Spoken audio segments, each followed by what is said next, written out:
Bienvenidos a The Deep Dive. Preparaos para una inmersión profunda en la mente de Carl Jung, uno de los psicólogos más influyentes del siglo XX. Vamos a explorar su obra Arquetipos e Inconsciente Colectivo, un libro que nos invita a bucear en un concepto fascinante: la idea de que todos compartimos un inconsciente colectivo. Exacto, una especie de almacén mental universal. Lleno de símbolos y patrones, que Jung llamó arquetipos. Efectivamente, Jung postuló que además de nuestro inconsciente personal con recuerdos y experiencias individuales, existe un inconsciente colectivo que heredamos como especie y que contiene estos arquetipos, patrones universales de pensamiento y comportamiento. O sea que no solo compartimos genes, sino también una especie de biblioteca mental, con imágenes y símbolos que se repiten en todas las culturas. Y a lo largo de la historia. ¿Y qué ejemplos hay de estos arquetipos? Piensa en el héroe, por ejemplo. Lo encontramos en los mitos griegos, en las películas de Hollywood, en las leyendas de cualquier cultura. Siempre hay un personaje que se enfrenta a peligros y desafíos para lograr una gran hazaña. Este patrón se repite una y otra vez, porque el arquetipo del héroe reside en nuestro inconsciente colectivo. Entiendo. Es como si estos arquetipos fueran los ingredientes básicos de las historias que contamos, los personajes que siempre vuelven a aparecer en escena. Exacto. Y comprender estos arquetipos nos ayuda a entender no solo los mitos y las leyendas, sino también nuestra propia psique. Ahora bien, sé que Jung trabajó con Freud al principio de su carrera. ¿En qué se diferencia su concepto de inconsciente del de Freud? Freud se centró en el inconsciente personal, formado por experiencias reprimidas y deseos inconscientes individuales. Jung, en cambio, amplía esta visión al proponer el inconsciente colectivo, que va más allá de lo individual y nos conecta con la experiencia humana universal. Es como si el inconsciente de Freud fuera un álbum familiar, mientras que el de Jung sería una biblioteca con los libros de historia de toda la humanidad. Esa es una buena forma de verlo. Y dentro de esa biblioteca, los arquetipos serían los libros más antiguos y leídos, las historias que se han transmitido de generación en generación. Has mencionado el arquetipo del héroe. ¿Qué otros arquetipos importantes describe Jung? Jung describe una variedad de arquetipos, cada uno con su propia función y simbolismo. Tenemos, por ejemplo, la sombra, que representa nuestro lado oscuro, los aspectos de nosotros mismos que rechazamos o no queremos ver. La sombra suena un poco inquietante. Es como nuestro lado malvado. No necesariamente. La sombra no es intrínsecamente mala, sino que representa todo aquello que reprimimos o no integramos en nuestra personalidad consciente.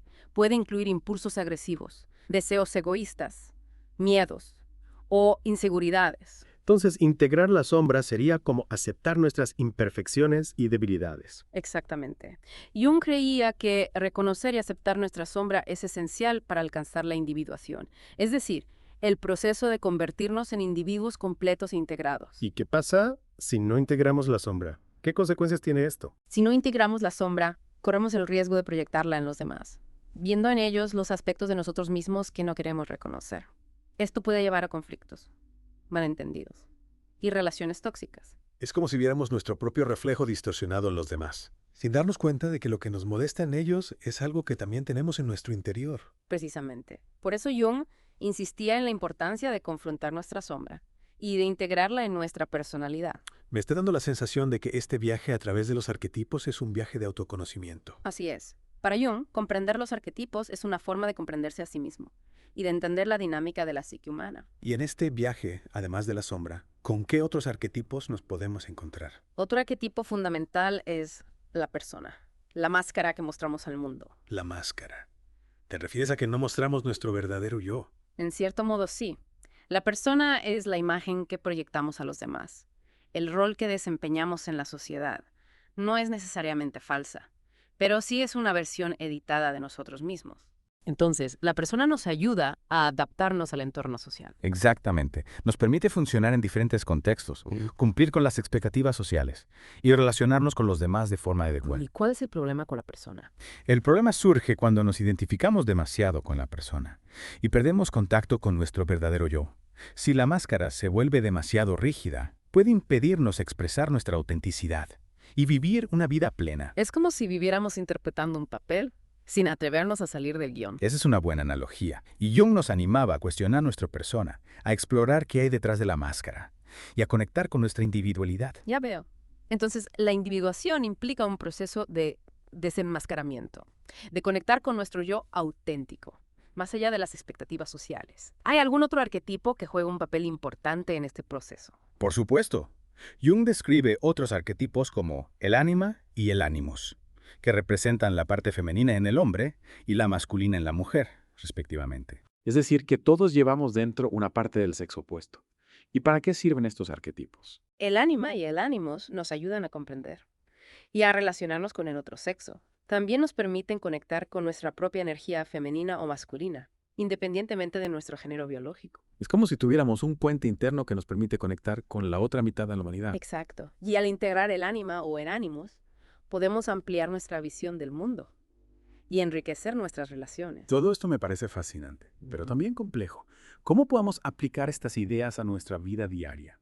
Una forma de aplicar estas ideas es prestar atención a nuestros sueños, ya que Jung creía que los sueños son una ventana al inconsciente colectivo y que en ellos aparecen los arquetipos. Los sueños. Siempre me han intrigado. ¿Qué decía Jung sobre ellos? Para Jung, los sueños son un lenguaje simbólico que nos habla desde lo más profundo de nuestra psique. A través de los sueños, el inconsciente colectivo nos envía mensajes, nos muestra nuestros complejos, nos guía en nuestro proceso de individuación. Es como si los sueños fueran un código secreto que necesitamos descifrar para comprendernos a nosotros mismos. ¿Y cómo se descifra este código? Jung desarrolló un método de interpretación de los sueños basado en la asociación libre y en el análisis de los símbolos.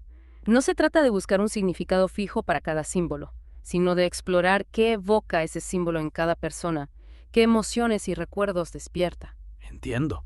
Entonces la interpretación de los sueños es un proceso personal e intuitivo. Exacto. Se trata de encontrar el sentido que cada sueño tiene para nosotros, de comprender qué nos está diciendo nuestro inconsciente. Esto me está abriendo un mundo nuevo.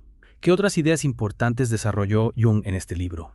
Bueno, además de los arquetipos y los sueños, Jung habla de la sincronicidad, la importancia de los símbolos en general, el proceso de individuación. Son muchas cosas. Sí, la obra de Jung es muy extensa y profunda, y aunque no siempre es fácil de comprender, nos ofrece una visión fascinante de la psique humana. Estoy deseando seguir explorando este fascinante mundo. Pero antes de continuar, creo que es un buen momento para hacer una pausa y reflexionar sobre todo lo que hemos aprendido hasta ahora. Me parece una excelente idea. Y te propongo una pregunta para que nuestros oyentes puedan reflexionar durante la pausa. ¿Con qué arquetipo te identificas más en este momento de tu vida? Una pregunta que nos invita a la introspección. Volvemos en un instante para continuar nuestra inmersión en el inconsciente colectivo de Jung, de vuelta en The Deep Dive. Antes de la pausa, os dejamos con una pregunta para reflexionar. ¿Con qué arquetipo resonáis más en este momento de vuestras vidas? Una pregunta que invita a la introspección, sin duda. ¿Habéis tenido tiempo de pensar en ello? Mientras nuestros oyentes siguen explorando su propia psique, me gustaría retomar el tema del viaje de la individuación. Hemos hablado de la sombra y la persona, pero ¿qué otros desafíos encontramos en este camino hacia la integración? Entiendo que la meta de la individuación es llegar a ese self, del que hablaba Jung. Exacto. Pero, ¿qué es exactamente el self? ¿Y cómo llegamos a él? El self, para Jung, es la imagen arquetípica de la totalidad del ser, la unión de lo consciente y lo inconsciente. Es como un mandala, un símbolo de unidad y equilibrio. Y el camino hacia el self es precisamente la individuación, un proceso que dura toda la vida. O sea, que no es un estado que se alcanza de repente, sino un proceso continuo de crecimiento y transformación.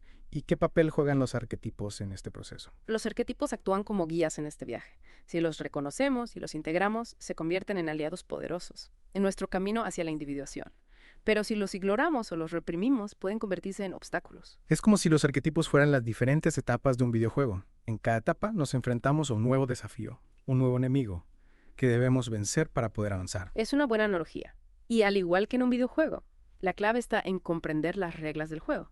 En este caso, en comprender la dinámica de los arquetipos y cómo influyen en nuestra psique. Hablando de comprender la dinámica de los arquetipos, hemos hablado mucho de la sombra, pero no tanto del ánima y el ánimus. ¿Podrías explicarnos un poco más sobre estos arquetipos y cómo influyen en nuestras relaciones? El ánima y el ánimos representan la parte femenina en el hombre y la masculina en la mujer, respectivamente. Son como imágenes internas que proyectamos en el sexo opuesto y que influyen en nuestras expectativas, nuestras atracciones y nuestros conflictos. Es decir, que no solo nos enamoramos de una persona, sino también de la imagen que proyectamos en ella. Exacto.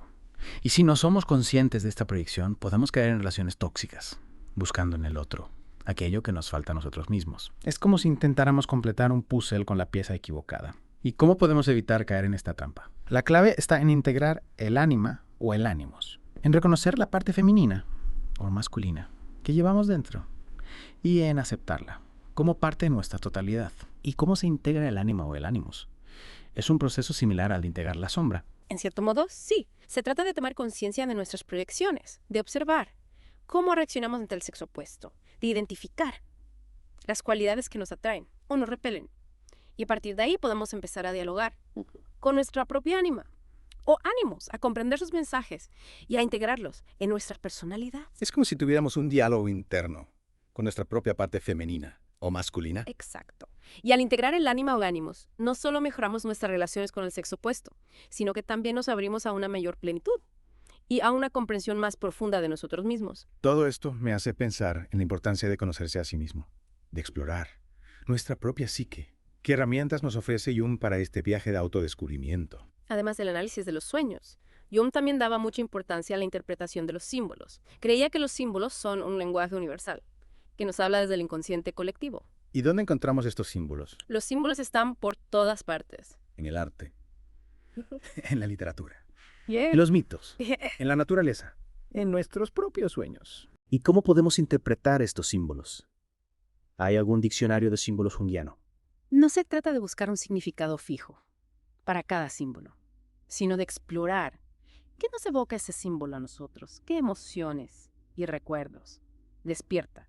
Lo importante es prestar atención al lenguaje simbólico del inconsciente y a la forma en que se manifiesta en nuestra vida. Es decir, que la interpretación de los símbolos, al igual que la de los sueños, es un proceso personal e intuitivo. Exactamente. Se trata de conectar con nuestra propia sabiduría interior, de escuchar la voz de nuestro inconsciente. Ya veo.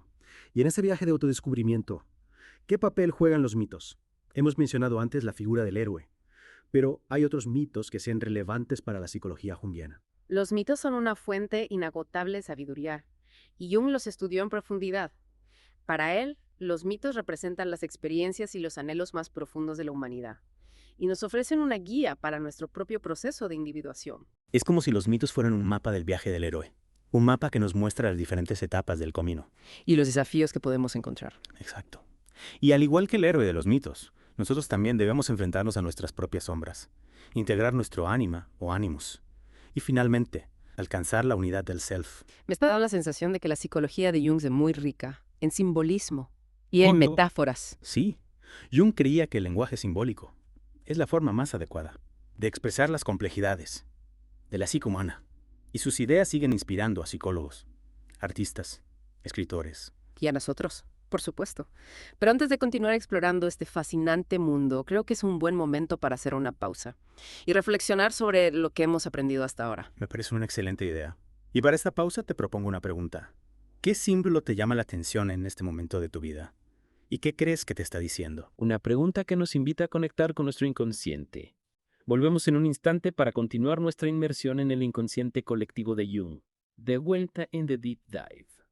Antes de la pausa, os dejamos reflexionando sobre un símbolo que os llamara la atención. Habéis descubierto algo nuevo sobre vosotros mismos a través de ese símbolo. Los símbolos a veces nos hablan en un lenguaje que no entendemos a simple vista. Son poderosos. Hablando de cosas que no siempre entendemos a primera vista, me gustaría volver al concepto de la individuación. Has mencionado que es un proceso que dura toda la vida. Pero ¿hay alguna forma de saber si vamos por el buen camino? Hay señales que indiquen que estamos avanzando hacia la integración del self. Es una pregunta interesante. No hay un manual de instrucciones para la individuación. Cada persona recorre su propio camino. Sin embargo, hay algunas señales que pueden indicar que vamos en la dirección correcta. ¿Cómo cuáles? Cuéntame más. Por ejemplo, una mayor conciencia de nosotros mismos, de nuestras luces y nuestras sombras. También una mayor aceptación de quienes somos, con nuestras virtudes y nuestros defectos. O sea que la individuación nos lleva a ser más auténticos, más nosotros mismos. Exactamente. Y también nos lleva a una mayor conexión con los demás, ya que al comprendernos a nosotros mismos podemos comprender mejor a quienes nos rodean. Y en este camino, hacia la autenticidad y la conexión, ¿qué papel juegan los sueños? Hemos hablado de ellos como una ventana al inconsciente, pero ¿cómo podemos usarlos para avanzar en nuestro proceso de individuación? Los sueños nos ofrecen pistas sobre nuestro estado interior. Al prestar atención a los símbolos que aparecen en nuestros sueños, a las emociones que nos despiertan, podemos comprender mejor qué nos está diciendo nuestro inconsciente, qué aspectos de nosotros mismos necesitan atención. Es como si los sueños fueran un feedback. De nuestro Bueno. propio proceso de individuación. Exacto. Nos muestran dónde estamos atascados, qué resistencias tenemos, qué necesitamos integrar. Y hablando de integrar, hemos hablado mucho de integrar la sombra, el ánima o el ánimos. Pero ¿qué pasa con el self? ¿Cómo integramos la totalidad del ser? Integrar el self es la meta final de la individuación. Pero no es algo que podamos forzar.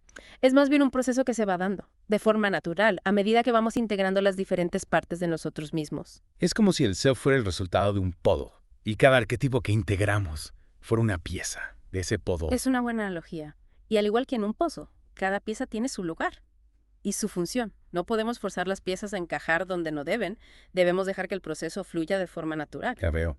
Entonces, la individuación no es una carrera de velocidad, sino un maratón. Exactamente. Y como en todo maratón, lo importante es mantener el ritmo, no desanimarse ante los obstáculos y disfrutar del paisaje a medida que avanzamos.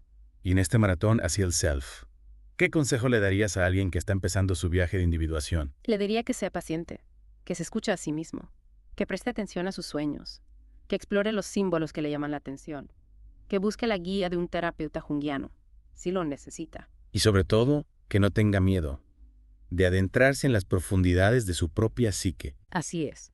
El viaje de individuación es un viaje apasionante, un viaje hacia el centro de nosotros mismos. Y con esta invitación a la aventura interior, damos por concluida nuestra inmersión en el fascinante mundo de Carl Jung.